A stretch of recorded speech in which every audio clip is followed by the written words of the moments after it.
Bueno, la primera pregunta es, una vez que terminamos la carrera, ¿cómo nos preparamos para trabajar? Bueno, primero presentémonos. Hola, ¿cómo están? Mi nombre es Joaquín, soy el productor de la peli. Mi nombre es Ana, soy directora y productora también de la peli. Porque en cualquier ópera prima, el director es el productor también. Y los productores apoyan muchísimo a su directora Nobel en este caso. Bueno, te digo, son preguntas muy difíciles, por sobre todo para quienes no estudiamos cine. Una vez que terminamos la carrera, ¿cómo nos preparamos para trabajar en cine? Esa yo diría paso, pero vos, ¿querés decir algo? Yo estudié otras cosas, yo estudié arte dramático en el conservatorio y otra carrera que me ayudó mucho, que es una tecnicatura en producción agropecuaria. Y bueno, la verdad que siempre digo lo mismo, yo tuve la suerte de aprender laburando, porque en el 2001 un cambio muy rotundo en el mercado de publicidad me hizo a mí laburar un montón y yo siempre, un poco siempre lo decimos los dos, que tuvimos como la suerte de aprender el oficio de la realización audiovisual laburando como asistentes de dirección o como... Entonces la verdad que esto nos encontró, el aprenderlo nos lo aprendimos haciendo. Sí, yo también, yo estudié comunicación, pero también en el 2001 empecé a trabajar como cadeta en una productora y de ahí, bueno, después pasé a la parte de administración, a asistente de producción, asistente de dirección, a editora en algunos casos. Y bueno, hasta que hice un taller de guión y ahí escribí mi primer guión, que creo que tiene que ver con la segunda pregunta. Bueno, el cómo nos preparamos para trabajar en cine no la contestamos. Nosotros nos preparamos de una manera, supongo que ustedes van a estar más preparados, como pero hay algo que sí está bueno, que es conocer y hacerte un poquito de abajo. ¿No? Sí, hacer básicamente. Eso es un oficio muy de la acción. Sí, porque hay mucha gente mucho más preparada que nosotros, que tal vez no tuvo la suerte que tuvimos en este caso en enfrentarnos a la tarea de entregar una ópera prima después de haber participado del concurso de ópera primas del Inca. Y ahí una vez que quedás, hay un compromiso. Tenés 18 meses para entregar una película y bueno, ahí no te queda otra que hacer. Entonces en ese privilegio que tuvimos de hacer, con un montón de dificultades, bueno, nada, de repente hacer está sobre la planificación o sobre la preparación, porque, ¿no? Sí. Porque estás en un lugar donde no te queda otra que hacer. Pero eso no quiere decir que si además estuvieras preparado... Sí. Lo harías muchísimo más eficientemente y no equivocándonos tanto y te como estresarías un poco menos, sí. Pero bueno, toda experiencia. ¿Qué es lo que no puede faltar en una ópera prima? ¿Plata? Plata es lo que siempre va a faltar en una ópera prima. No, lo que para gente mí... que ame lo que hace, porque en nuestro caso, desde un coproductor que se asoció, que es Juan Pablo Miller, que básicamente hace óperas primas porque lo que más le gusta, él siempre nos cuenta que lo que más le gusta de los operaprimistas, de les operaprimistas, es esas ganas de hacer su primera peli. Entonces hay un montón de cosas que no suceden. Los directores se ponen siempre del lado de la producción y del lado de... Incluso no es que están solamente creando o pensando en la forma creativa de resolver, sino que también se tienen que poner las pilas con las cuestiones productivas, ¿no? Y del diseño de producción. Así que... Sí, lo que nunca puede faltar contención. Son las ganas del director. Generalmente lo que tienen bueno las ópera primas es que el director tiene una pasión y una catarsis y unas ganas que empuja todo el resto, que si el resto está bien contenido con un equipo que sepa darle herramientas y dejarlo fluir, mientras existe esas ganas de hacer esa primera película es... Bueno, para vos fue solo. Eso, para mí fue la contención del equipo. Claro, pues vos eras la ópera primista claro. Y yo era el que tenía que hacer lo otro. Después, ¿cuál es la mayor dificultad al encarar un proyecto ópera prima hablando de un largometraje independiente? mayor dificultad te toca a vos? Y me parece que es la misma dificultad las películas de autor, que generalmente las ópera primas son pelis de autor. Encuentran mucha dificultad, pero no más que cualquier otra película para hacerse, ¿no? Siendo que generalmente no son películas que cuenten con assets, que es una palabra que escucho mucho últimamente, como, no sé, grandes figuras o grandes talentos o grandes presupuestos. Entonces la verdad que la atracción tiene mucho que ver con el guión y con la historia y con el cuento de por sí. Y generalmente lo que falta un montón son recursos económicos para llevarlas adelante, y hay que poner como mucha creatividad para tratar de suplir esas falencias, que generalmente son suplidas por la pasión y las ganas que le pone y las horas horas culo que le pone el director y los productores para tratar de resolver esas cosas, con locaciones de amigos. Empieza a pasar muchas de esas cosas. Bueno, ¿tenés algún consejo para una primera financiación de proyectos del Inca? No estaríamos en un buen momento para dar consejos. La verdad que es un consejo re local, y si bien yo hice un montón de otras cosas, esta es la primera vez que cierro como un proceso íntegro con el Inca, en el cual hay gana el premio de ópera prima y entramos dentro de una... es muy difícil, la verdad, fue muy difícil para mí. Nosotros, el proyecto se endeudó en dólares. Claro, ese era un buen consejo, no endeudarse en dólares. El proyecto se endeudó, sí. El proyecto se endeudó en dólares con un dólar a 18, y ahora estamos por cobrar la última cuota con un dólar a 138, con lo cual esas variables hacen como que todo sea muy difícil de prever. Igual fuimos una especie de Cenicienta ópera primista, con Ventana Sur. Tuvimos mucha suerte, a la peli le fue muy bien Pero por más que te vaya bien en las salas, que te vaya bien en las salas tampoco es una... es un momento muy extraño. Le fue bien en Ventana Sur, en un mercado donde la vio un vendedor internacional y donde la vio el director del Festival de Cine de San Sebastián, y entonces esa deuda que no podíamos levantar, de repente la tuvimos con una primera venta, con un adelanto de venta se llama, ¿no? Con un mínimo garantizado de un vendedor internacional como Film Factory, que bueno, nos permitió terminar la película, porque lo único que vieron ellos fue un primer corte sin terminar, y ahí bueno, en ese Ventana Sur ganamos hacer el sonido en Uruguay, ganamos el color en la FUC, eso fue en la Mujer y el Cine, y ganamos ese dinero para pagar deudas y poder terminar la película, que una vez que tenés el primer corte falta casi la mitad. Sí, un montón. Es una maratón hacer una peli. Pero sí, tuvimos mucha suerte. Mucha suerte también porque agarramos, como yo creo que uno de los últimos ciclos más formales. No sé, eso es casi futurología lo que estoy haciendo, pero la verdad que es muy raro cómo está el mercado audiovisual, cómo cierran, los hábitos de consumo de la gente, cines que ahora están cerrados por la cuarentena, pero en China los volvieron a abrir y la gente no va al cine.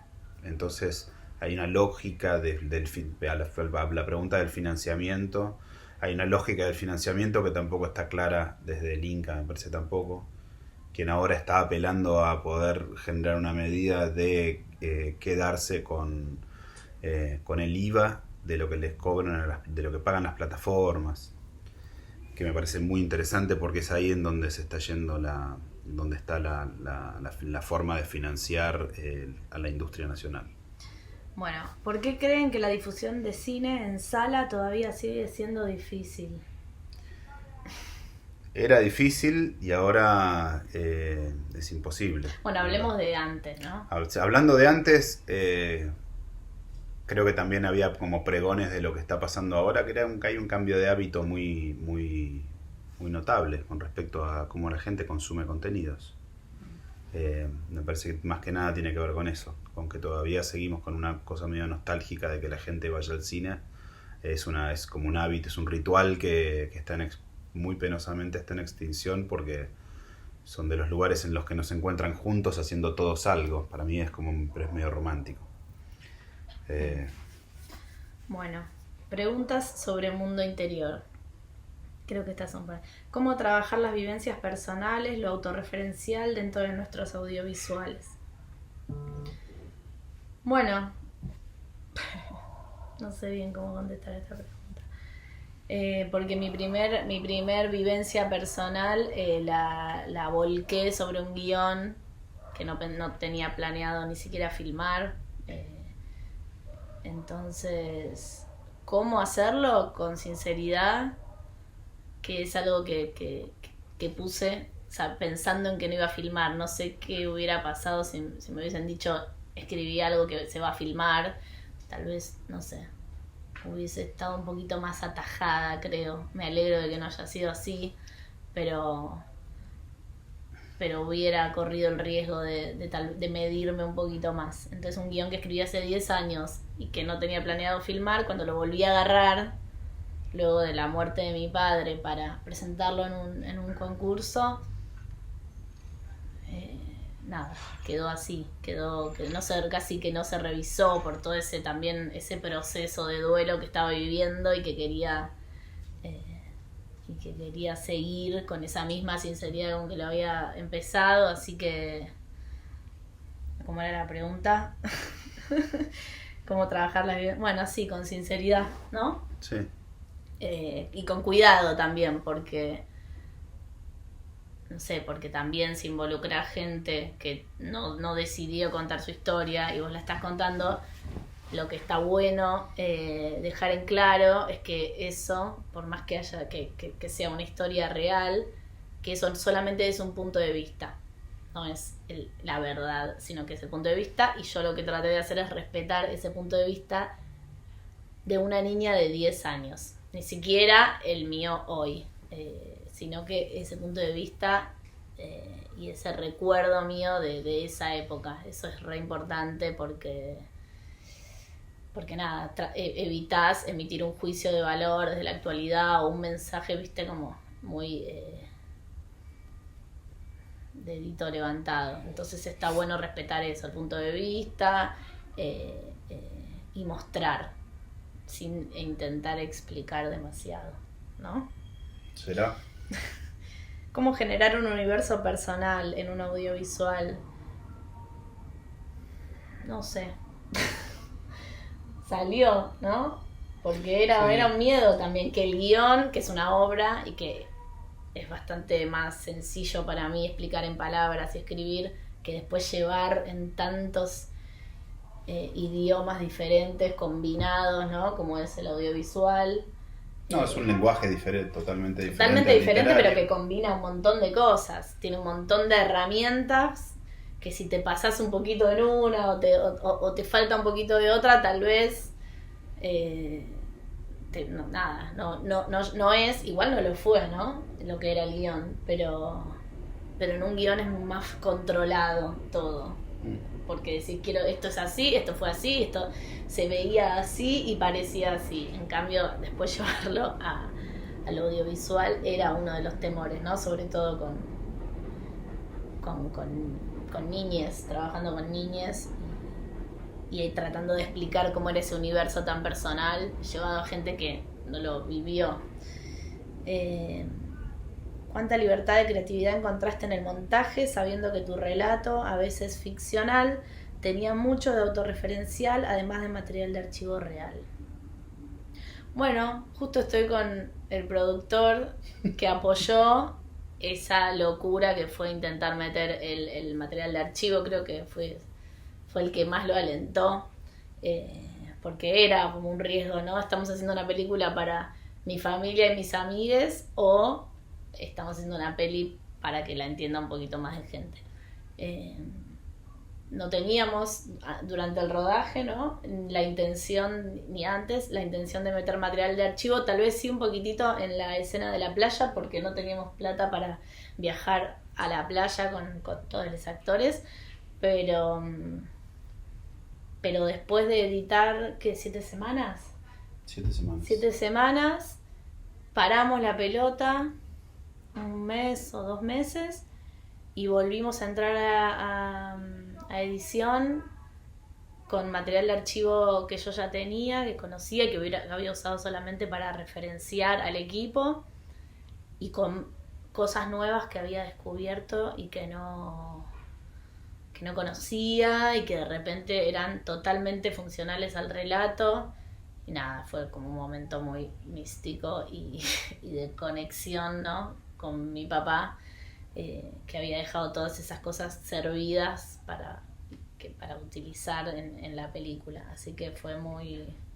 Sí, que a mí me parece que yo recién me quedaba pensando, me quedé rumiando al respecto de qué había dicho con respecto a la financiación, y me parece que lo que tenía bueno de una ópera prima, respondiendo a esta pregunta en lo concreto, es que lo bueno de las óperas primas y lo bueno de los proyectos en general que en la vida es que tengan como más factores que el económico. Digo, cuando uno tiene como el factor económico adelante de todo y ese es el objetivo, y el objetivo es el dinero o el sobrevivir de esta industria, hay un montón de cosas que se subyugan y que se cauterizan, pero cuando este proyecto era un proyecto muy personal, hablaba de Ana, de su papá y Ana en su duelo, entonces hubo un montón de cosas que eran mucho más importantes que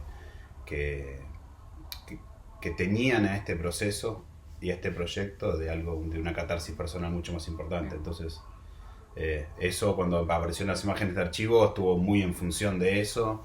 Las limitantes que eran no poder ir a filmar a la playa porque no teníamos guita, y dijimos, representé, entonces todo respondía como a algo todo tenía sentido, es como volcábamos las imágenes de archivo y aparecía Ana, entonces todo en función del proceso personal era resignificado y tenía sentido ponerlo, entonces empezaron a entrar solas.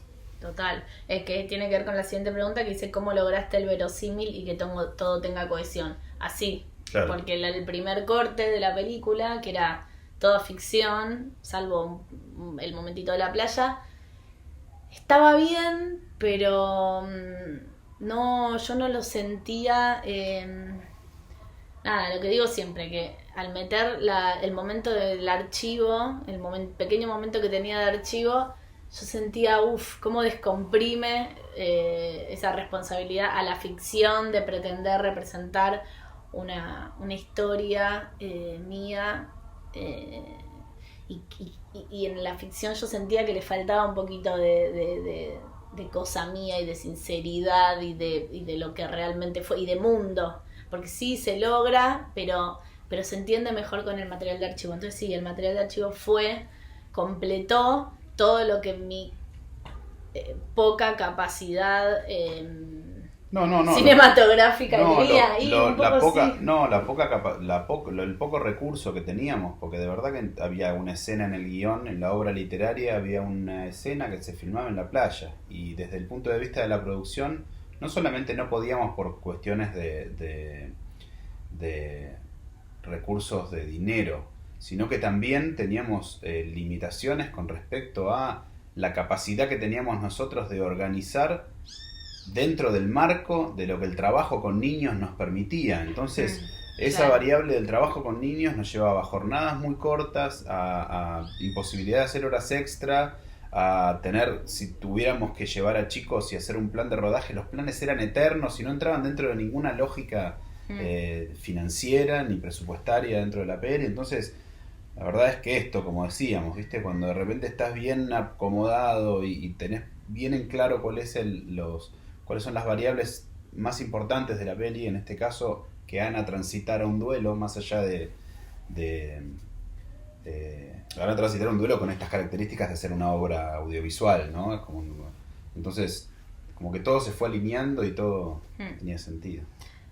Bueno, y después, montar para ficción, ¿es diferente con respecto al documental?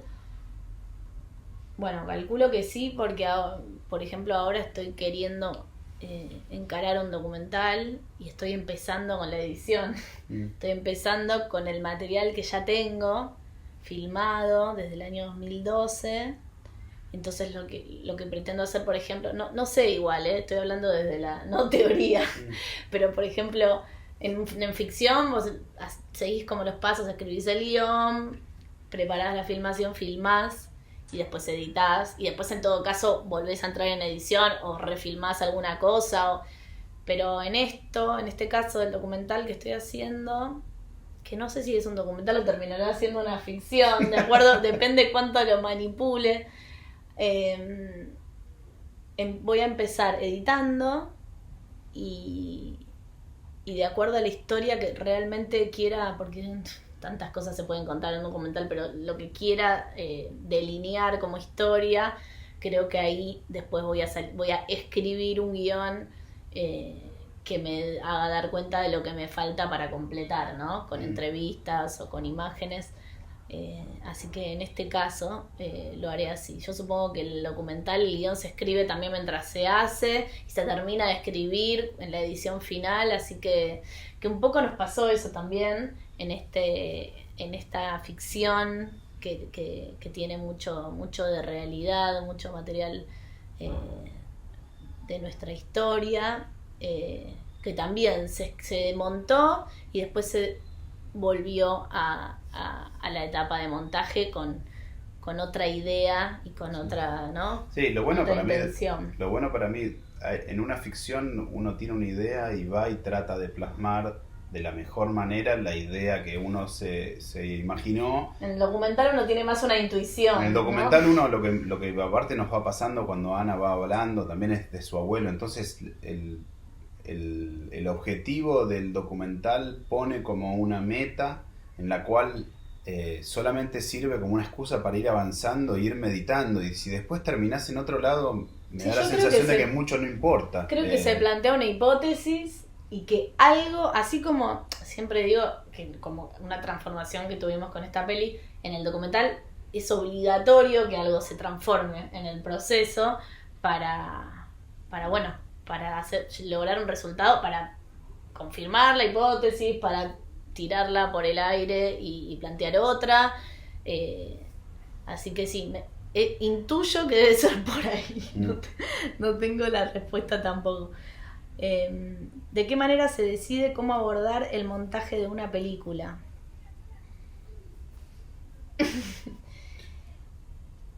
Haciéndolo, será. La verdad, o por lo menos en mi experiencia con todo lo que voy haciendo, yo tengo muy poca capacidad de previsualización. Tengo como una idea, después la veo, después voy cambiando.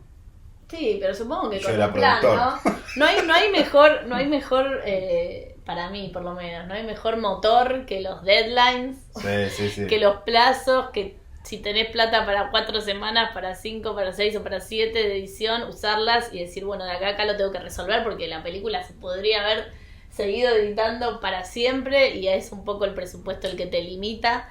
Entonces yo funciono un poco así que está bueno, los deadlines y la presión colaboran para que yo me ordene, así que en este caso fue así, ¿no? Pero después se decidió volver a entrar, se pidió nos anotamos en el Fondo Nacional de las Artes, que tenía creo un premio de 50.000 pesos y eso eran justo en ese momento 4 semanas de un editor, y lo usamos para revisar, volver a meternos en la historia y empezar a probar eso de meter el material de archivo. En el corte estuvimos deliberando. Terminé de entender la pregunta. ¿Qué diálogo en el tiempo tuvo Amanda ficcional y real con la realizadora? Bueno, Amanda Minujín, vamos a decirle a la Amanda real, bueno, primero que es una luz y que es una nena que, bueno, estaba a punto de cumplir 12 cuando empezó empezó este proceso donde ella tenía que aparentar 10. Es una piba con la que hablé mucho, con la que me conecté mucho y que entendió la historia a la perfección, aunque ella no tiene ni padres separados, ni una historia ni remotamente parecida a la mía. Lo que se dice una actriz. Es lo que se dice una actriz. Con todas las letras.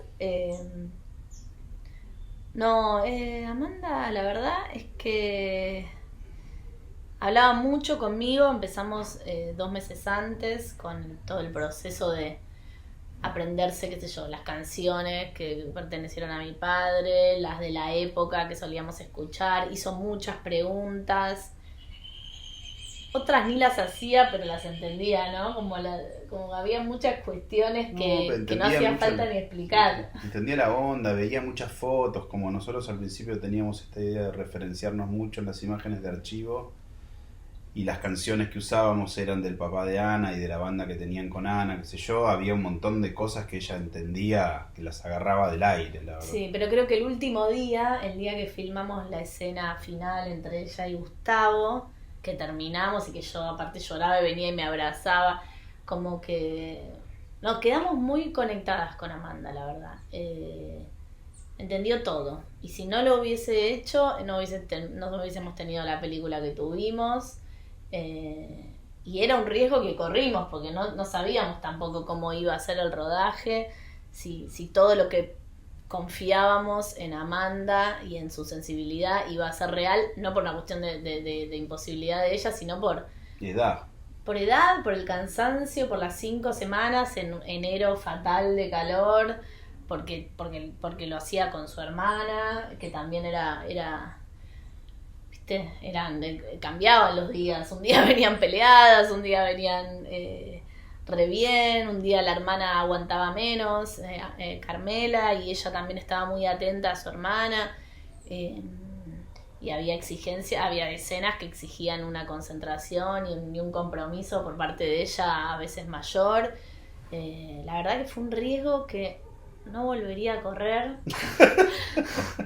porque ya está, me quedo con este éxito de haber trabajado así con niñas, pero la verdad es muy difícil porque a veces descuidas otras cosas, ¿no? Descuidas tiempo de puesta y dedicación a determinadas cuestiones solamente porque los chicos estaban listos, ¿no? Sí. Entonces, bueno, tuvimos mucha suerte. No, y además la reglamentación con los chicos, que no podés cambiar. El plan de filmación fue un plan perfecto, porque una vez presentado al Ministerio de Trabajo no se puede modificar para cuando se filma con menores. Entonces... No, y hay un montón de regulaciones, como si cambios de locación tenían que ser informados 2 semanas antes. Entonces era imposible, si llovía o algo, o perdías ese día de rodaje ahí, pero no se podía cambiar. Así que, bueno, nada, la verdad es que Amanda estuvo a la altura. Bueno, los 3 chiques estuvieron a la altura, pero Amanda, que casi que se pone la película al hombro por varios momentos, nada, me sorprendió, yo ya estaba agradecida desde el último día de rodaje. Después dependía de nosotros hacer las cosas bien en postproducción, así que, bueno, nada, a medida que fue la película, aparte se filmó bastante cronológicamente por recomendación de la coach María Laura Berch, que siempre que puedan ténganla de su lado en los rodajes, es como la Mary Poppins de los coach, de niñez y bueno, y de grandes también, pero de niñez especialmente. Y bueno, el diálogo que tuvo en el tiempo es ese. Amanda fue... Y también de Javier, ¿no? Drolas, que dice que terminó entendiendo el personaje sobre el final y quería volver a filmar todo. Nada, mucha confianza en ella, y ella también mucha confianza en sí misma, que bueno, que tuvo ese resultado, ¿no? Si bien no tuvo una historia, como ya decía, ni remotamente parecida, interpretó, entendió y muy poco preguntó para poder sentir al personaje de Amanda, ¿no? Preguntas sobre trabajar con niñes. Acá está. ¿Cómo trabajar con niñes actores en una propuesta naturalista? Bueno, así, con una coach mágica como María Laura Berch y María Milesi, que era su asistente. De otra forma, no lo recomendaría. No, es una dimensión que no hay que subestimar en lo más mínimo, así como acá hay que tener hay un ala dentro del sector actoral que tiene que estar como súper contenido. Digo, Y además hay un equipo atento. no hay que escatimar en recursos. Sí, cuando digo recursos digo equipo, de que estén atentos a la jugada y disponibles para los chicos, no solamente desde el punto de vista actoral, sino también desde el punto de vista de la producción. Tenía yo un equipo bastante importante a la hora de gestionar permisos y dialogar con minoridad y hay un papeleo bastante concienzudo que hay que tener, muy presente, muy al día para que dialogue con los inspectores que vienen a rodaje a ver Dios, yo también lo aprendí haciendo, digo, es un montón. Llega alguien que te pregunta y que se cerciora que los chicos estén dentro de los horarios pautados, en los lugares pautados, en las horas pautadas y demás, y uno tiene que tener un montón de certificaciones que si yo en este diseño de producción de ópera prima así de chiquitito no hubiera previsto tener a alguien para que esté con las carpetitas listas y cuando llegue poder tener ese diálogo de ida y vuelta, que antes yo tenía el prejuicio que era un laburo que tenía que hacer el asistente de dirección y no. Ni siquiera el segundo de dirección, tuvimos que poner a alguien puntualmente para que gestionara permisos Sí, y haga la vida de todos es más fácil. Total. También. No, además de un equipo que esté listo para filmar cuando estén, ¿no? Sí. Los menores listos, porque la verdad sí, como que hay que hacer una bajada de línea a todo el equipo para decirles, chicos, nuestro vagón más sensible en esta formación ferroviaria son los niños, entonces estemos todos atentos a esa variable y a tratar de empujar eso, que esté todo bien, y cuando todos estén bien, todos tenemos que estar bien y estar listos. Sí, y ahí fue como, claro, ¿no? La directora de fotografía entendió cuál era la prioridad y hacía hasta donde se podía. La directora de arte sabía cuál era la prioridad y hacía hasta donde se podía, y así todos los rubros, porque si no, no había escena. Podías estar perfeccionando la luz, el encuadre, todo hasta cualquier hora, pero ya no tenías a los menores bien, de buen humor y con ganas. Así que, bueno, eso, cómo trabajar con niños. ¿Cómo fue en una propuesta naturalista? Bueno, eso, ¿no? Era bastante naturalista lo que salió. No sé cómo sería, la verdad. Otro tipo de propuestas serían como de niñas robots. Sí. Pero... O si hubieran planteado un extrañamiento más linchiano, no sé cómo abordarlo con niños. Me parece que con un trabajo de... Bueno, y tuvimos 2 meses de ensayos, 2 veces por semana, donde la letra de las escenas más importantes para mí se iban masticando, las canciones se iban aprendiendo y todo lo hacían como en un estudio donde, bueno, ya después la letra se volvía algo natural para ellos y al momento de llegar al set el entusiasmo era por hacerlo ya en el lugar donde el set se había planeado, entonces era como todo un entusiasmo, pero si no, sin el ensayo, la verdad... Creo que ahora que lo estamos repitiendo y enumerando, creo que una de las variables más importantes que tuvimos en cuenta en función del naturalismo en las escenas fue haber escuchado a María Laura, que nos dijo hacerlo cronológico. Entonces a los chicos se les iba armando a medida que iban avanzando la secuencia en la cabeza natural, entonces llegaban al set con lo que ya habían hecho antes, entonces iban entendiendo como una secuencia muy natural y no había que estar pretendiendo de ellos que recrearan cosas que no habían filmado o no habían transitado o cosas que habían transitado muy anteriormente. No, y las letras eran solo un repaso, no era un esfuerzo para nada el tema de la letra. La verdad es que ellos se la aprenden bastante, como quien aprende una canción, se aprenden ya líneas y les quedan por bastante tiempo, así que las puedes repasar un ratito antes de entrar a filmar, porque no hay tiempo para otra cosa que para filmar con niños, no hay tiempo para ensayar, salvo cuando se están vistiendo un poco, que también se van vistiendo y maquillando, y María Laura estaba ahí pasando con ellos por última vez las letras que ya ellos tenían masticadas de antes. Bueno, ¿cómo fue el trabajo con el elenco? El proceso Así. El aporte de actores, actrices. Bueno, fue espectacular porque tuve actores espectaculares. La verdad es que, ¿no? Javier Drola, Jasmine Stewart, la revelación que para mí fue Sebastián Arseno. Juan Minujín, que además aceptó hacer como un personaje menor, acompañando en realidad la participación de las hijas. La verdad es que un placer. Ellas decían que no les dábamos mucha bola porque estábamos mucho con las criaturitas, pero ¿no? Sí, pero estuvieron muy bien. Hubo que mostrarles un par de videos para que entendieran el mundo, y con Jazmín tuve que charlar un par de veces para que no sea extremadamente cariñosa con las niñas.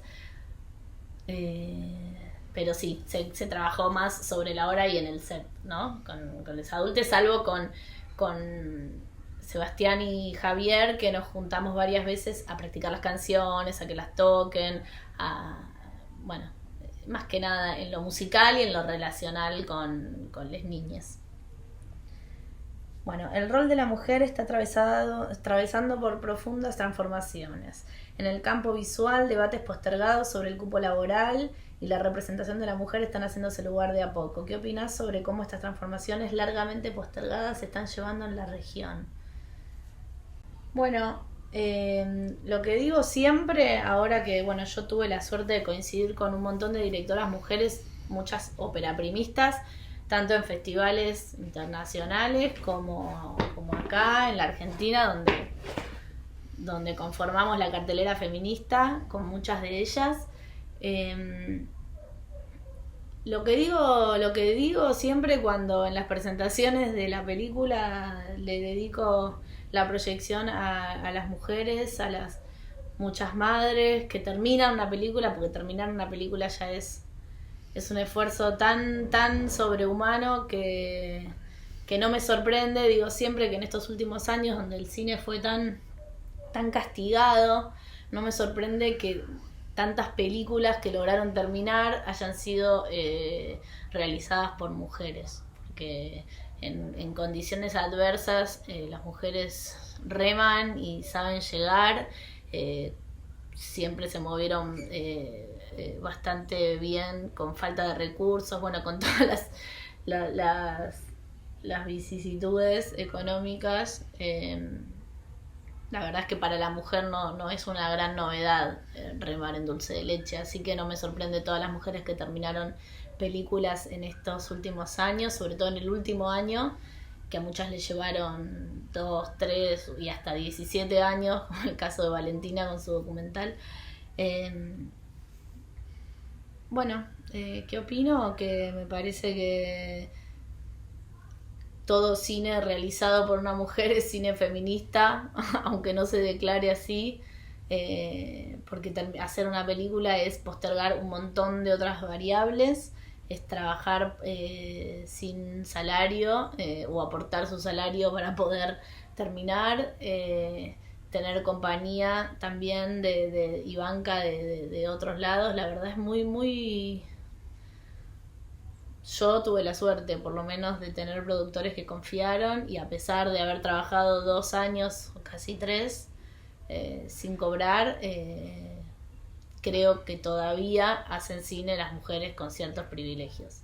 O sea, no es muy difícil, o te lleva muchos años poder dedicarte al cine y a la vez a mantenerte exclusivamente. Así que, nada, ¿no?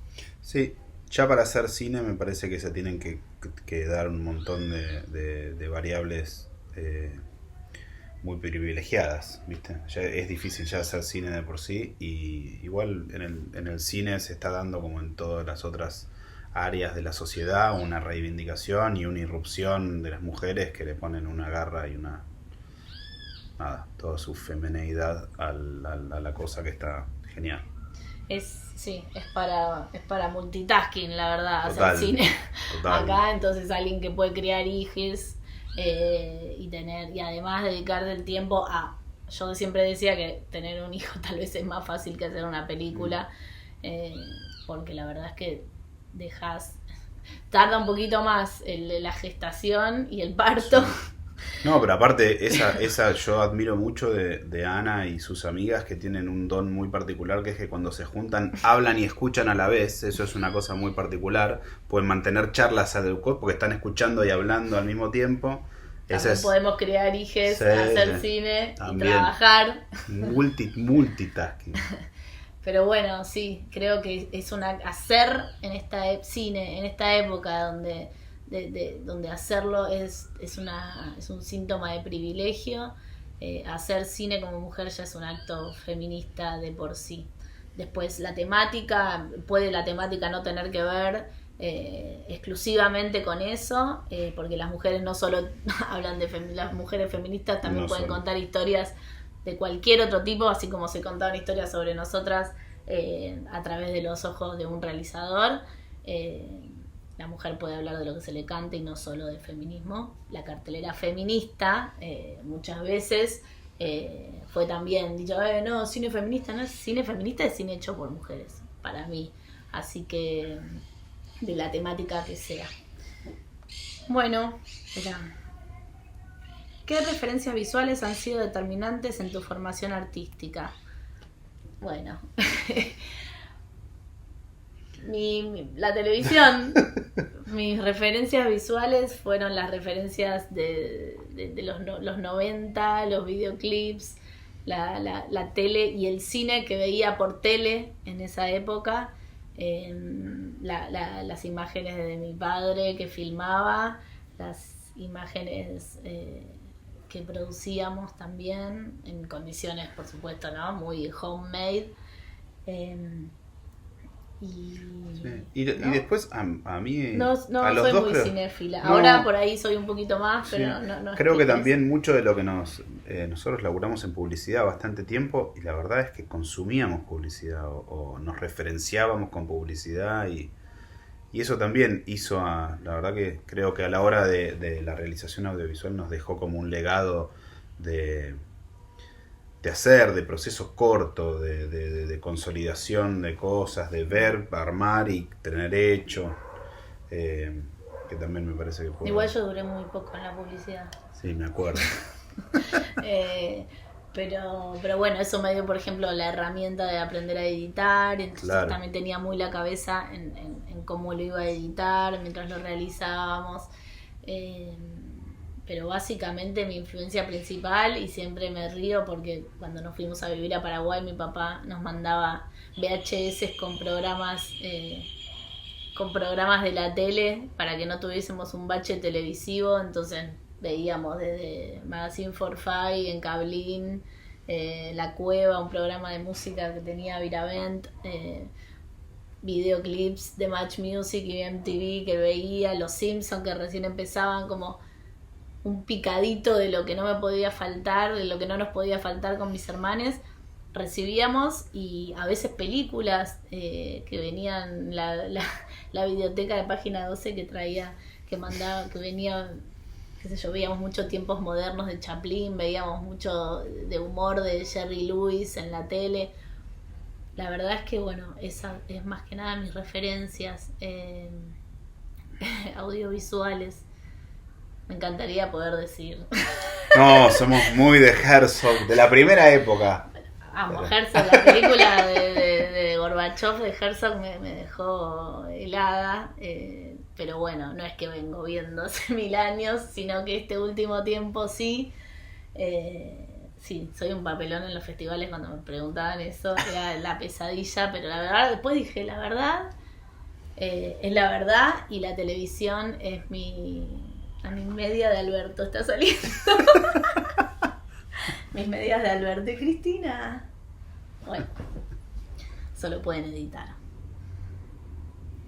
¿Qué películas o qué realizadores consideras han influido en tu mirada fílmica? Contanos. Bueno, ya contesté. En esta película, por ejemplo, me referencié mucho en... No sé si en la parte visual, sino más en la cosa de emocional que me produjo ver Nobody Knows, una película de Koreda, se llama, el director japonés, que bueno, es una madre que se va del departamento que tiene con sus hijos, desaparece por días y los hijos se arreglan solos. Eso me pegó muy fuerte, fue una referencia que me acercó Gustavo Tareto cuando leyó el guión hace como 10 años y yo dije, bueno, ya se hizo, pensé, pero no, cada historia es distinta y esa Después te podría decir que todo el mundo dice lo de High Fidelity, pero no me referencié en Alta Fidelidad. Siempre me pareció que era una película que hablaba sobre mi papá y nos reíamos de él cuando salió, pero no me referencié ahí. Así que bueno, no tengo mayores referencias. Sí, películas que me gustaron, pero no tienen nada que ver con el cine que hice. Con Sí, el porque cine, ¿no? sí, Con la película, no con el cine, con la película que hice. No sí, tiene porque nada La que Guerra ver. de las Galaxias me encanta, pero todavía no la podría estar bajando. No, pero sí el cine que te emociona, que muchas veces es como medio... No. No, pero a mí me gusta mucho la emoción y emocionarme con una película me encanta y es algo que no, a veces es medio, ¿no? Medio como cursi o desdeñado desde el cine independiente, así que ahí voy igual y no me da miedo, porque creo eso, que si es sincero el relato puede haber lo que quieras, puede haber también emoción.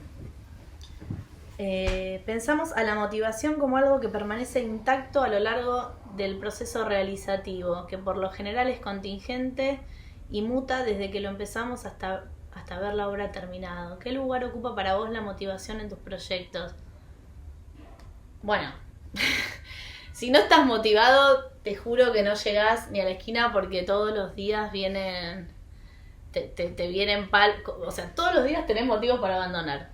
Así que si no estás motivado y contento con lo que estás haciendo, que es básicamente la única razón por la que la gente hace cine, creo, en este país, porque todo lo demás son pálidas, ¿no? Sí. Pues no tenés ni dónde, ni cómo, ni con quién, ni quién te la pague, ni quién la vea, ni después la piratean. Yo creo que la motivación es que el resultado, primero que el proceso te enriquezca y te haga saltar de la cama para seguir o escribiendo, o editando, o pensando, o llamando a alguien para que te opine. Y si eso no sucede, se cae enseguida. Así que creo que la motivación está todos los días. A mí me pasa cuando hay un proyecto para hacer y otro más chiquito, por ejemplo acá en la cuarentena hay un proyecto que me hace todos los días querer avanzar un poquitito. La motivación nunca es ni el éxito económico ni el éxito para afuera.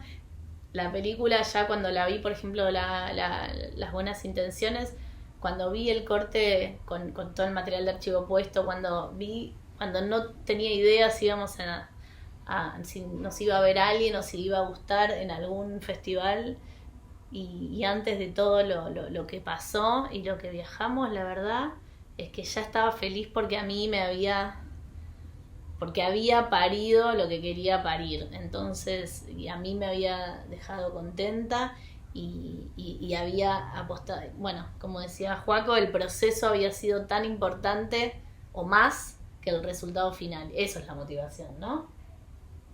¿Te gustó? Aprendió. Como que es algo con lo que me peleo también, porque el proceso también lo sufrís, pero la motivación te hace seguir. En este caso mi motivación era un poco el duelo, era la transformación, era el homenaje, era el dedicárselo a mis hermanos. Sí, pero sin ser prejuicioso, hay gente que le gusta mucho la plata también, y si tiene claro que la motivación es la plata y va atrás de ese norte, sería otra categoría. Bienvenido. A la que no pertenecemos. Bienvenido. No, bueno, pero cada uno se siente motivado con lo que cada uno lo motiva. No hay por qué tener un prejuicio respecto de la motivación de cada uno. Pero tener bien en claro eso, como que no confundirse y pensar que que uno está haciendo una cosa cuando en realidad quiere sublimar otra y lo que le hace feliz es sublimar otra. Sí, ¿no? y la motivación tampoco tiene que ver, me doy cuenta con otra gente que conocí en los festivales, tampoco son siquiera los premios son como incluso los recibidos, son una casualidad, de una conjunción de subjetividades, ¿no? Que el cine, hay un cine para cada grupo de personas, pero sí hay que hacerlo para el grupo al que uno pertenece, ¿no? Eso me parece importante. Pero sí, el proceso, que la motivación hace que el proceso sea más mágico que el resultado incluso, así que vas a disfrutar el resultado cuanto más energía hayas puesto en el proceso, y esa energía va de la mano de la motivación, ¿no? Te felicito, Ana García Blaya, la verdad. Bueno, y nada más, creo. Gracias. Gracias, tengan un productor como mi compañero también.